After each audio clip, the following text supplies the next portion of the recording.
I'm Samantha Green, 42 years old. I'm an office worker.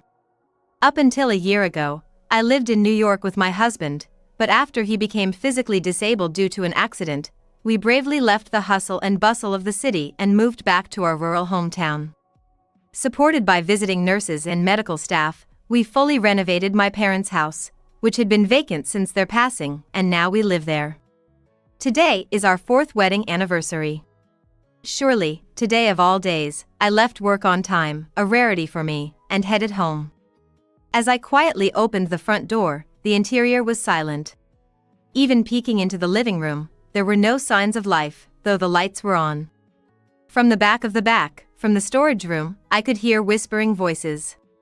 Peeking through the ajar door, I saw the shocking silhouette of my husband embracing a woman behind a room divider. My heart skipped a beat, and I almost let out a noise but managed to swallow it down and contain myself. It seemed they were too engrossed to notice me. Mike, time's up.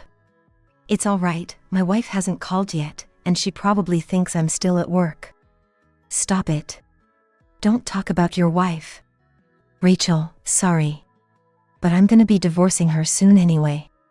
Really? Yeah, so just hang in there a bit longer. Okay. Just make sure this is only with me, alright? Of course. Since I met you, I've been with no one else. I know about your condition, Mike. So leave everything to me? Rachel, I want to love you too. So, will you be the one to make a move today, Mike? A secret conversation between my husband and the caretaker. The caregiver, who was meant to support our life, was instead tearing it apart. When renovating, we converted the storage room into a space suitable for a 1-story house. Our house's deepest part, hidden from view and barely used except for storing a few items, has just a small traditional window and no air conditioning. As usual, in the dead of winter, it's freezing cold outside, and there they were, breathing heavily and letting out strange cries, releasing their heat. Completely unnoticed by the pair, I quietly and slowly closed the door and softly locked it from the outside. From the cold back of the house, I returned to the warm living room and sat down on the plush sofa. Looks like today is going to be another anniversary. I turned my face to the ceiling and gently closed my eyes. Mike and I met in New York, and despite coming from different neighborhoods and schools, we bonded over being from the same hometown. We got married 4 years ago, and after enjoying 2 years of married life, we started seriously trying to conceive. Both Mike and I lost our parents early and don't have any siblings. We deeply longed for a family of our own. But shortly after we started trying, Mike was in an accident and ended up paralyzed on one side. Samantha, I'm sorry. Why apologize? Just having you alive is a relief for me. But we had just started trying for a baby. That's true, but we're both not getting any younger. We gotta hurry. Come on, what are you talking about? With today's medical advancements, as long as we keep healthy, something will work out in the near future, right? Samantha, thank you. That was me, right after the accident, encouraging Mike. I was still healthy and believed we could make it through. Even if it was just false hope, I needed to keep that mindset or I'd fall apart myself. In reality, things were far from perfect. Life was filled with unexpected events, and we were desperately trying to get back on track. While my husband Mike managed to regain some movement in his limbs after intensive rehabilitation, he couldn't move as well as he hoped. Samantha, I'm sorry. There you go apologizing again. But I can't do anything anymore. Naturally, Mike had no choice but to quit his job, dealing not only with physical but also considerable mental strain. He often became severely depressed, and there were times when even conversation was difficult. Nevertheless, as the new breadwinner in place of my husband, I had no choice but to go to work every day for our livelihood. I'll be going then. Yeah. I'll call you when I'm coming back. Yeah. Soon, the visiting nurse and the caregiver from the service will come, so if you have any trouble, don't hesitate to ask for help or consult with them. Yeah. I was living a life of work on weekdays and caregiving for my husband on weekends, utilizing all the services I could. Then one day, unusually, Mike brought up a suggestion. How about we move back to the countryside? Huh? Your family home, we still have it. Can't we make it livable? What brought this on? Living in the city is becoming too hard for me. Out there, we have more space, and I can take walks in the garden. If we renovate, we can still live in the house, right? Plus, I think moving back to our hometown might help us relax and live more comfortably. It was a surprising suggestion. I never expected to hear about my family home from my husband's mouth. After my parents passed away, as an only child, I inherited the house, paying the taxes and maintaining it without living there. My husband expressed a desire to live in that house. But the thought of living there seemed right. Indeed, we did talk about moving back eventually, and if the cramped city life is making Mike suffer, maybe living in the countryside where we grew up might be better for both his body and mind. I feel that way too. Perhaps the hustle and bustle of city life reminded him of a livelier past. We decided to go back to our hometown. I'd like the house to be single-story. Maybe expand it a bit, so everything is accessible on one floor. Sounds good. What about the kids' room? Let's make one. We can use it as a guest room for now. All right. With this new hope for a fresh start, Mike began to show signs of improvement day by day. Then, as if by fate, I was transferred to a branch in our hometown, smoothing our transition even more than expected. I've been transferred to the local office, so it looks like I can move with you. That's great. It'll be reassuring for Mike to have a familiar caregiver. The visiting caregiver who had been assigned to Mike recently would also be moving with us.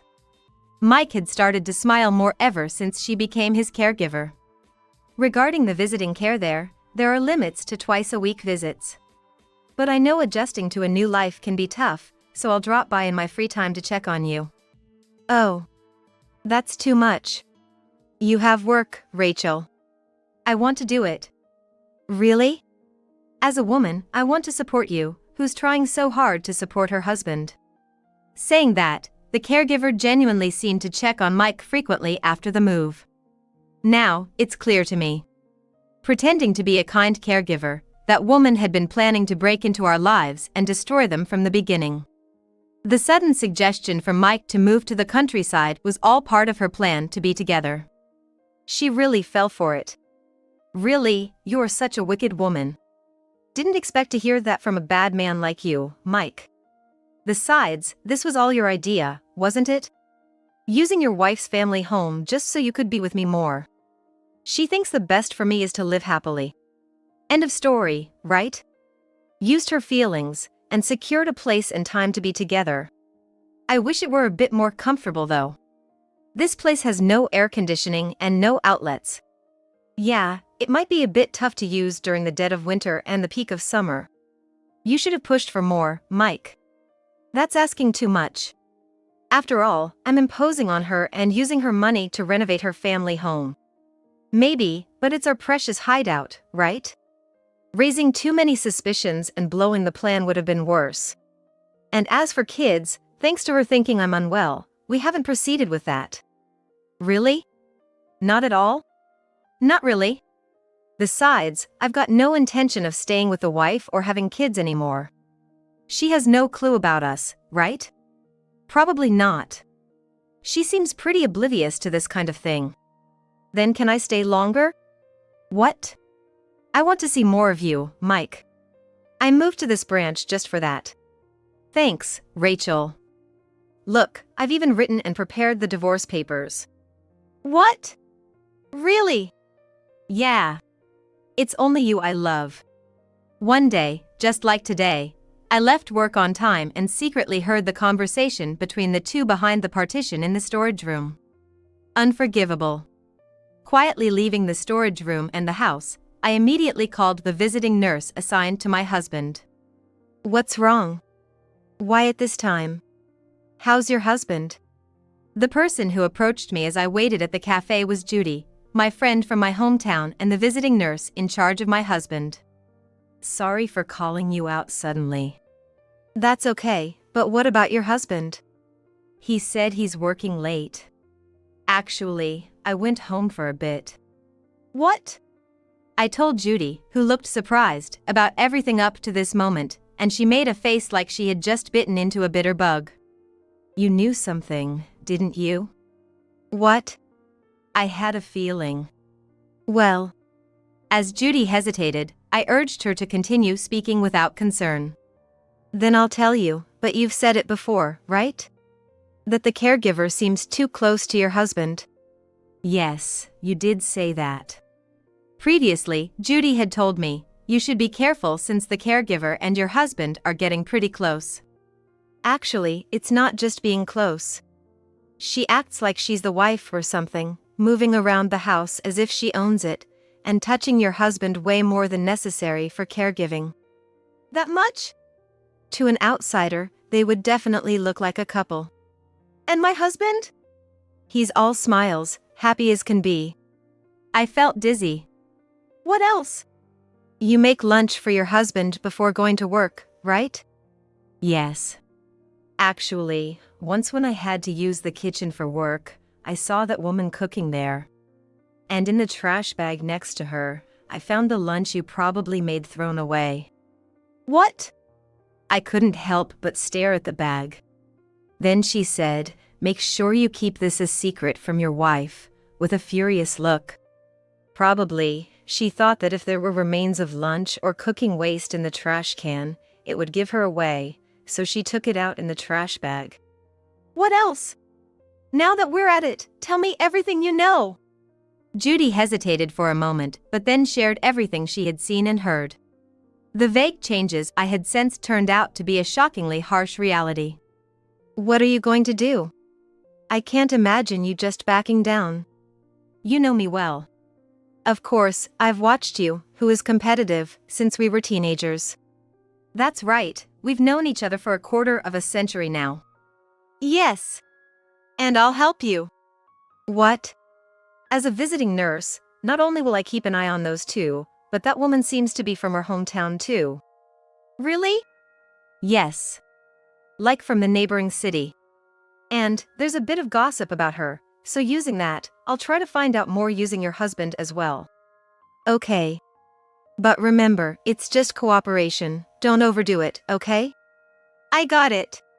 And so, with Judy's help, my days of revenge against the two of them began. A month later. This morning, after locking the storage room and leaving it overnight, I slowly stood in front of the door.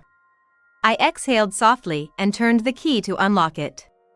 As I opened the sliding door wide, something wrapped in a blanket shuddered as if startled by the noise. Did I leave something like this in here? What is this, a blanket? Maybe I should uncover it.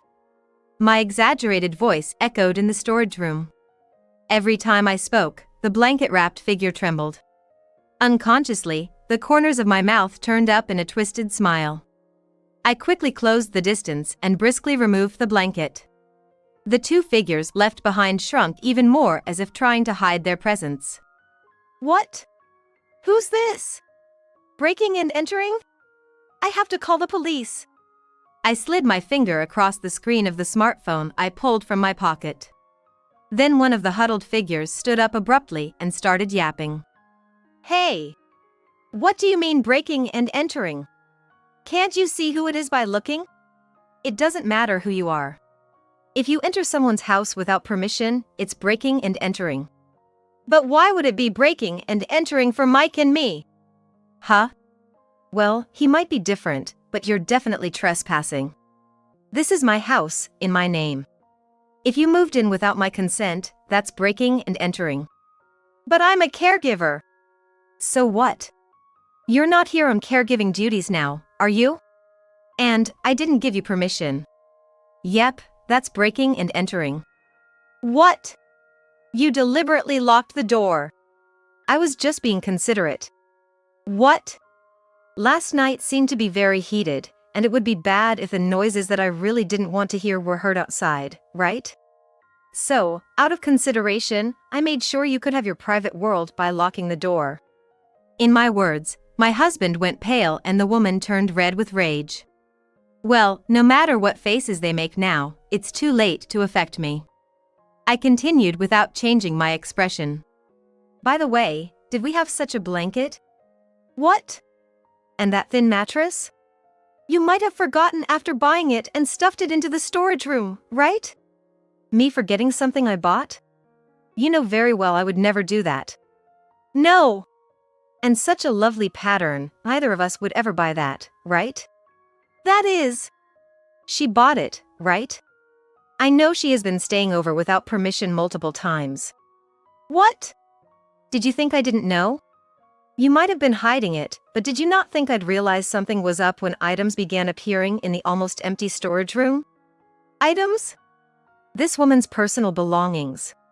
Bit by bit, unfamiliar items started appearing, and most of them were women's items. Obviously, anyone would notice, right? That much? Didn't you notice? This woman's "I'm Mike's number one" kind of dominating behavior? I thought they were Samantha's. I thought she was just using them without asking.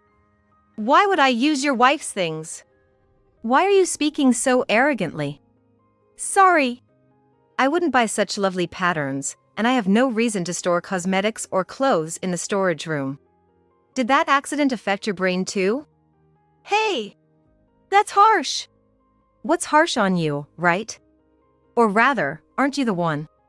A caregiver getting involved with a client? That is. Pretending to help me, a person who's struggling both mentally and physically, but actually coming to destroy my family. I think that's the lowest act a person could do. What do you think?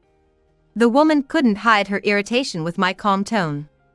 Continuing with a provoking tone, the woman finally snapped. How dare you, leaving your husband to others, and now you talk big. I've been supporting Mike fully in your place. It's only natural that he loves me for that. You're a caregiver, right? You're being paid to work for us, aren't you?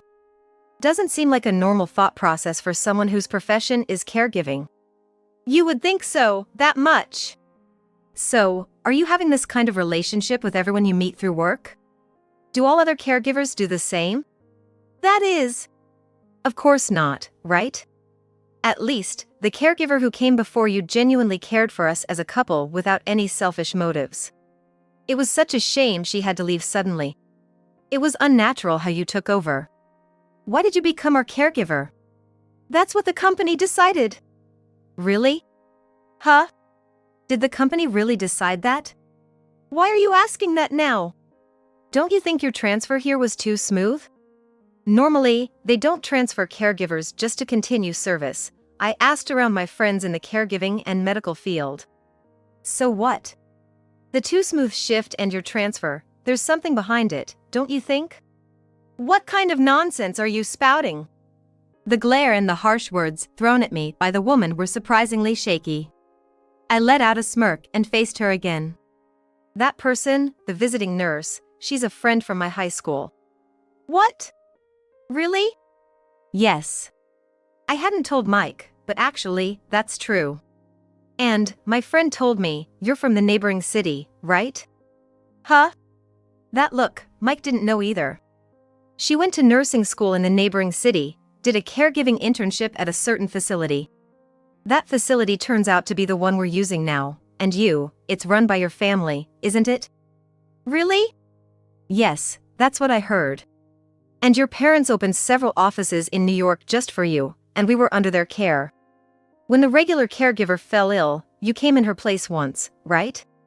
Whether you took a liking to my husband then, or something else caught your interest, you decided you had to become our caregiver no matter what. Then, using your privilege, you managed to change your assignment and wiggled your way into our lives, right? That's just your speculation, right? Would be nice if it were just speculation.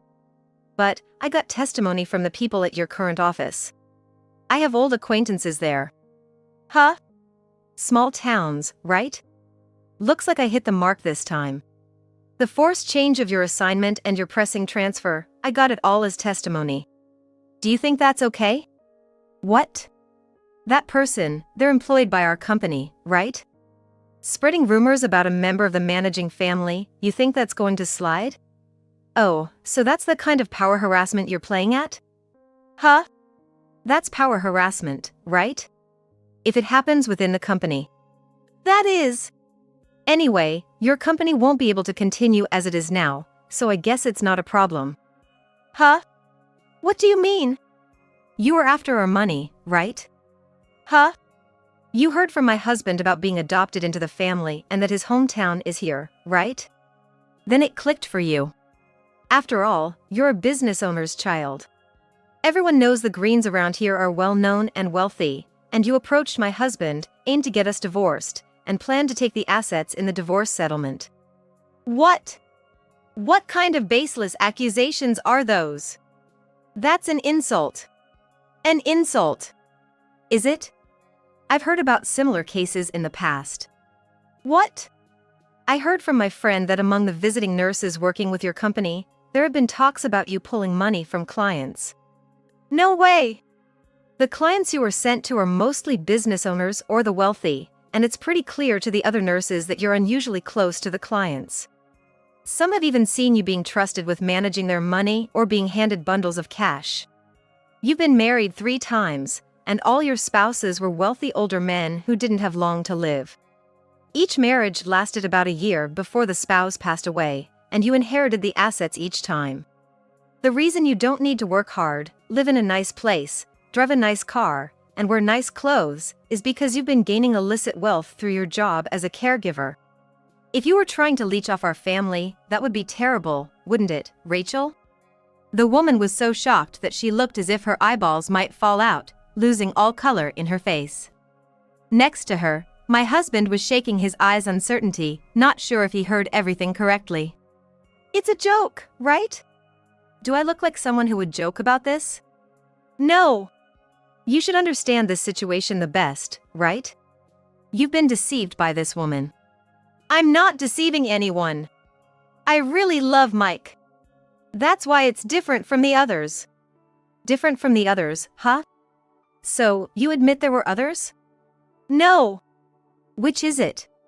I'm saying. Either way, if it weren't after money, you wouldn't have approached him, right? Then, it's the same as before. At my words, the woman fell silent. Rachel, Mike murmured quietly, looking at her. His swaying eyes now held a shadow of doubt. Falling silent is an answer. Is that it? I'm sorry. Rachel. I'm sorry. But with Mike, it's different than before. How is it different? What makes it different? It all came down to money, right? But with Mike, it wasn't just about money. An argument I didn't want to see unfolds right before my eyes. So what? That's their problem, not mine. Can you discuss this later between you two? Huh? Whatever happens to your relationship, it's none of my business. Huh? It has to be your business. We're still married, you're involved. Not anymore, we're strangers now. That can't be. Unless we're divorced, you and I are still husband and wife. We are divorced. Huh? We're already in the process of divorcing. I signed the divorce papers you prepared and submitted them. When? Last night. What? Yesterday, right here, you said it, didn't you? We're going to get divorced soon. Huh? So, I took it upon myself to submit everything. I'm here to inform you that the divorce has been finalized. You're lying. Why would you do that? Why? Because it's what you've always wanted, isn't it? How many times did you tell that woman you were going to divorce me? You've been saying it since we moved here, right? The divorce papers are ready. What? Surprised? Didn't you realize I'd noticed your affair a long time ago? No way. You're joking, right? You too, it was obvious. Lost in your own world, not even noticing when I came back home. Even in front of the visiting nurse, you couldn't hide your relationship. Aren't you too old to be living in a fantasy world? They probably never imagined I had been aware of their affair for so long. With the matter of the divorce papers, both their faces turned ashen. Finding the situation increasingly amusing, I couldn't hold back my laughter. My unexpected laughter made my husband, or rather ex-husband, snap at me. What are you laughing at? There's nothing funny here. There's plenty of fun here. I mean, I just got you divorced, shouldn't you be happier? I didn't ask you for that. Really? So you never intended to divorce me? Can you declare that in front of her? That is. Mike, aren't you happy? The annoying woman is gone, and we can be together. Hooray, right. Right? But, unfortunately for you too, there's hardly any assets left to divide. Huh? What do you mean? Oh? Didn't you know? This man got into debt, used up all the household money, and filed for bankruptcy. What? The accident happened because he was stressed from work, went gambling, crossed the street ignoring the traffic light in frustration, and got hit. A totally self-inflicted accident. Did you not know? But Mike said it was an unexpected accident.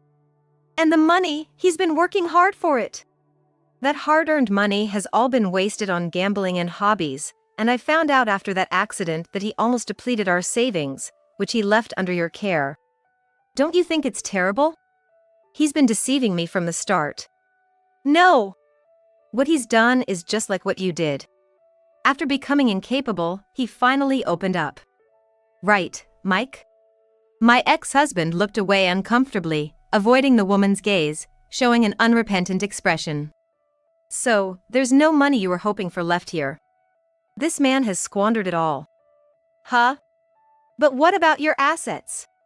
You inherited everything from your parents as their only daughter. As expected, she'd bring that up. I decided to enlighten these two on something they obviously didn't understand. Indeed, I did inherit assets from my parents. But, unfortunately, the assets I inherited are not subject to division in a divorce settlement. What? Inheritance belongs solely to the person who received it. Assets to be divided in a divorce are those acquired during the marriage by both parties. So, the inheritance I received doesn't get shared with you, and the assets left after the divorce due to my ex-husband's actions are minimal. So, with those minimal assets, please leave this house. The two were lost for words at the shocking truth, muttering incoherently, their eyes drifting aimlessly. Yet, the ex-husband, having some late realization, tried to convey an apology. Samantha, I'm sorry. I really messed up. Can we wait a bit before leaving right now? Why? Why? Because look at my situation. Plus, I have nowhere to go. You, being the kind-hearted person you are, wouldn't just throw me out, right? What is this man talking about? I really don't want him relying on me now. If you're going to rely on someone, why not your caregiver cum lover standing right there? I'm a stranger now. Huh? Strangers, right? We're divorced. I have no obligation to support or protect you anymore. Especially since you never intended to be protected by me. So, now you can openly rely on her. That's not fair. I can't take all that on. Pushing off? After all your attempts to take from others, what do you mean pushing off? I don't have that kind of leeway. You have plenty, don't you? What? You've inherited a decent fortune from your 3 divorces. You're living in a nice apartment close to the station, right? Take him there. Avoiding eye contact, biting her lips, I felt nothing but disgust for her as a woman. Well, I can't say I understand, but the fact she's managed to exploit men this way could be seen as commendable in a twisted sense. You planned to acquire him just the same, didn't you? Then please, take responsibility properly. But otherwise, I will sue you. What? For multiple instances of trespassing, misusing and breaking others' property, embezzlement. I haven't embezzled anything. Didn't you throw away the meals I made for Mike and use the kitchen without permission? Huh? The kitchenware used at that time, some of it ended up broken. My friend has witnessed you cooking in the kitchen several times. Mike can't cook. Inevitably, you're the only one who could have broken them. Should I call the police and have them take fingerprints? After saying that, she even had to shut up and clenched her back teeth before getting my former husband up. For now, please take whatever you need. The rest will be sent to your place later. Huh? The lawyer's office that has been serving my family since my grandfather's time already knows about various things. So, your address is well known to them, don't worry about it. With that, she realized anything further was futile. She hastily gathered the necessary items for my physically challenged ex-husband, jumped into a taxi she had called earlier, and left in a hurry. Alone in the spacious house. It's over. My soft murmur echoed surprisingly loudly. 2 months have passed since then. Today is the day I move into the house that has been renovated again. After the two left, I discussed with the knowledgeable Judy and my friends and decided to renovate the house in a style I like, making it a chic and comfortable space. It's completely changed, hasn't it? Judy, who came to help with the move, said. Well, yes. Last time living comfortably was the priority, and we were in a hurry, so the interior was secondary. Rushed by, to be more accurate. Well, yes. Judy, still filled with indignation over the events, was unabashed in her pointed remarks whenever the topic arose. But, it's a blessing in disguise. As someone working together in this field, it's really a relief to see such a troublesome caregiving company disappear. Who knew the company's misdeeds would come to light? The rumors about that woman and the turmoil this time served as triggers, revealing various stories surrounding her. It was wrong for them to be able to run the business so smoothly till now. True to those words, the company run by that woman's family and relatives, after that incident, was exposed for corruption and quickly spiraled into poor management. Before anyone knew it, they folded the company like they were running away, and the whole family disappeared. Of course, that included that woman too, and the apartment she lived in near the station is apparently now up for sale. Anyway, I'm just glad that man is gone. I feel so refreshed. That makes sense. Who would have thought your husband was such a person? Right. I had no idea until that accident. If I had known, I wouldn't have married him. That's true. You seem like someone who would hate that kind of deceit. Exactly. He turned out to be the same kind of badger as that woman. Realizing that after the accident and him not being able to easily agree to divorce because of his physical condition and lack of money, ending up without a hassle because she took him was honestly a relief for me. Master strategist, you are. Using the villain to your advantage. Hey! That's too harsh, isn't it? I should have been seen as a benefactor, who, even after he squandered our savings and declared bankruptcy, I didn't abandon him. Instead, I took care of him when he became disabled, renovated our home, and continued to be a wife. True, but... well, calling me a strategist might not be wrong. After all, I did end up deceiving both of them. Oh. You're wrong. You just gave an eye for an eye. Only a strategist could take on such responsibility without flinching. While I say thank you to Judy, the truth is I used her. I used this affair to distance myself from my husband. To leave a husband who had been drowning in gambling until nearly 50, consumed by debt, and who had ultimately filed for bankruptcy. You did great. You dedicated your prime years and money for such a man. Exaggerating. No, I'm serious. You even went through fertility treatments, right? For him to have deceived you from the start, he deserves to fall into hell. Well, yeah. I don't care what happens to those two anymore, but just being freed from it all makes me completely satisfied. Judy groaned and then firmly grasped my shoulder, declaring loudly. I'll introduce you to a good man. I can't trust your judgment anymore, so I'll recommend someone for you. No thanks, I just got divorced. That's why. Huh? There's someone who's been waiting for you to get divorced. Really? Judy then showed me her phone, and on the screen was a photo of someone I knew. Well? Yes. That's your high school mate. Why? Actually, before I moved to nursing, I worked with him. Really? My husband is working at the same place. That's why we three used to go out for drinks quite often. I had no idea. My husband is still working with him, and he's been really worried about you after this incident. I see. So, how about we go out for drinks next time, the four of us? Or a dinner gathering is fine too. Come on, let's go. That person was someone I had a slight crush on back in high school. He went to a local medical school, and I moved on to a university in New York, and we hadn't been in touch since. Now, thanks to Judy, that old, faint feeling was being revived, making me feel inexplicably bashful. Samantha, silence means consent. Saying so, Judy slid her finger on her smartphone, and before I could react, she had set up a four-person dining event. Then I noticed my phone was ringing. Judy, what's this? I created a group chat for the four of us, and I've invited you. What? Strike while the iron is hot. Come on, type a message quickly. Judy leaned in, putting pressure on me as if she was pushing me into action. Feeling a rush of warmth for Judy's sincere concern, I reluctantly said, okay, understood, hiding my embarrassment. What should I type? I don't have any grand notions of love or romance right now, but the excitement of reconnecting after so long made me smile broadly as I began typing the first message.